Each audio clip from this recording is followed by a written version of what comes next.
കേരളത്തിൽ 4-ാം നൂറ്റാണ്ടു മുതൽ വിശുദ്ധ ഗീവർഗീസിന്റെ നാമധേയത്തിൽ ദേവാലയങ്ങൾ ആരംഭിച്ചു തുടങ്ങി. പ്രധാനമായും 4 ദേവാലയങ്ങളാണ് കേരളത്തിലുള്ളത്.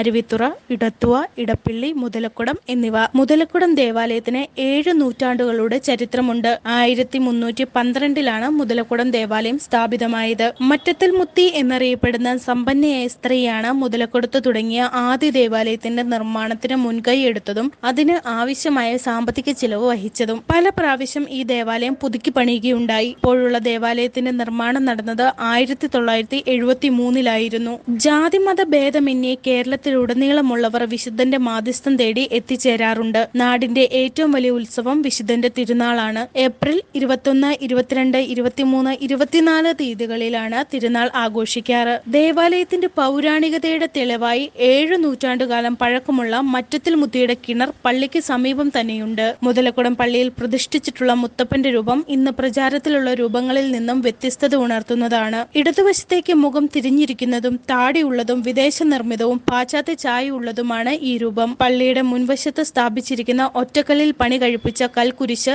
അതിപുരാതനമാണ്. ഇത് മറ്റത്തിൽ മുത്ത് തന്നെ പണി കഴിപ്പിച്ചതാണെന്നാണ് പറയപ്പെടുന്നത്. രാവിലെ മുതൽ പാതിരാത്രി വരെ ഇവിടെ ഇടമുറിയാതെ തിരികൾ കത്തിക്കൊണ്ടിരിക്കും. വിളിച്ചാൽ വിളിപ്പുറത്തെത്തുന്ന മുത്തപ്പൻ എന്നാണ് ഭക്തജനങ്ങൾ മുതലക്കുടം മുത്തപ്പനെ പറ്റി പറയുന്നത്.